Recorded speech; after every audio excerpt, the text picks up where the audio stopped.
Hello बच्चों, let's read the question. The question is motion of a ball bearing inside a smooth curved bowl when release from the point slightly above the lower point is.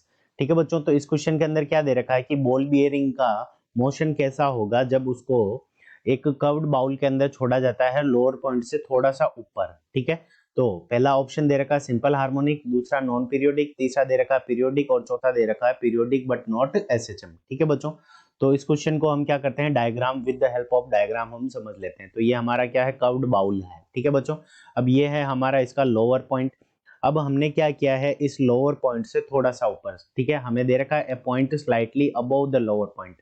तो यहाँ पे अगर हम इसको छोड़ते हैं, ठीक है बच्चों, यहाँ पे अगर हम बॉल को छोड़ते हैं जिसका मास हम मान लेते हैं स्मॉल m है, यहाँ से छोड़ते हैं तो ये बॉल कैसा मोशन करेगी, हमें यही फाइंड आउट करना है.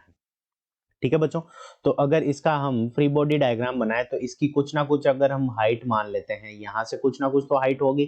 ठीक है, तो यहाँ पे इसको अगर हम एनलार्ज करके बनाते हैं तो ऐसे मान लेते हैं कि ये यहाँ पे हमारी बॉल है और ये हमारा लोअर पॉइंट है और यहाँ से हमारा थीटा एंगल बन रहा है. ठीक है बच्चों, थीटा एंगल बन रहा है. ये वाली डिस्टेंस हमारी क्या हो जाएगी, y हो जाएगी. ठीक है, इसको थोड़ा ऊपर हाइट मान लेते हैं तो ये वाली डिस्टेंस हमारी y हो जाएगी.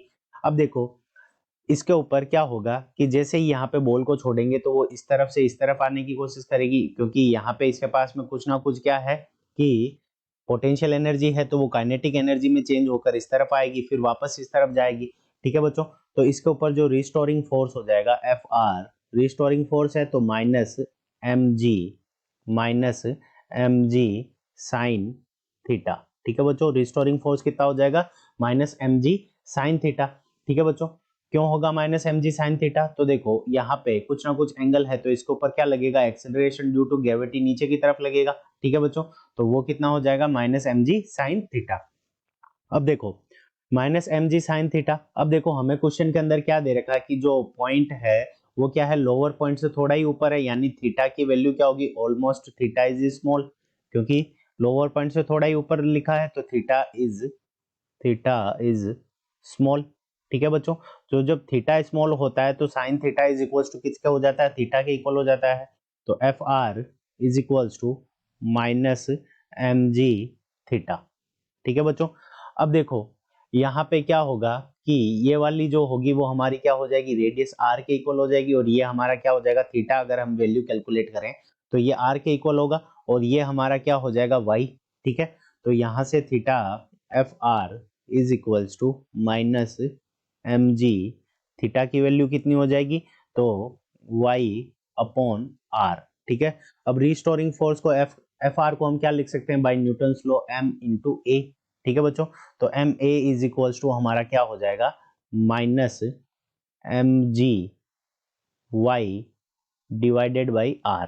ठीक है बच्चों, तो देखो m से m कैंसिल हो जाएगा, क्योंकि यहाँ पे r क्यों लिया है हमने, क्योंकि ये वाला जो है वो पूरे सर्किल का एक पार्ट है. ठीक है, यहाँ पे इतना सा जो छोटा सा है इसको सर्किल का पार्ट मान सकते हैं, इसलिए हमने यहाँ पे क्या लिया है, रेडियस r ली है.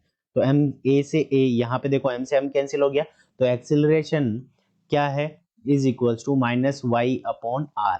ठीक है, r क्या रहेगा, हमारा कांस्टेंट रहेगा. तो एक्सेलरेशन जो डिपेंडेंट कर रहा है वो किसके ऊपर डिपेंड कर रहा है, तो डिस्प्लेसमेंट के ऊपर. y क्या है हमारा, डिस्प्लेसमेंट. तो देखो जब एक्सेलरेशन नेगेटिव के अंदर उसके डिस्प्लेसमेंट के ऊपर डिपेंड करता है तो जो हमारा मोशन होता है वो हमारा क्या होता है बच्चों, एसएचएम होता है. तो यहाँ से हम क्या कह सकते हैं, क्योंकि एक्सेलरेशन इसके ऊपर डिपेंड कर रहा है तो ये मोशन जो हमारा होगा वो क्या हो जाएगा, एसएचएम हो जाएगा. ठीक है बच्चों, अब एसएचएम यहाँ से कंफर्म हो गया. अब एसएचएम कंफर्म हो गया तो इसका मतलब एसएचएम है तो वो पीरियोडिक तो होगा ही, क्योंकि फिक्स टाइम के बाद में ये बॉल यहाँ से मूव करती हुई यहाँ पे आएगी. ठीक है, फिर यहाँ से वापस इस तरफ जाएगी फिर इस तरफ आएगी, तो ये एसएचएम हो गया, टू एंड फ्रो मोशन. तो एसएचएम है और पीरियोडिक भी है. तो पहले ऑप्शन के अंदर गिवन है सिंपल हार्मोनिक मोशन और ऑप्शन सी के अंदर गिवन है पीरियोडिक मोशन. तो option A and option C both are correct answer of this question. I hope you understood it well. All the best.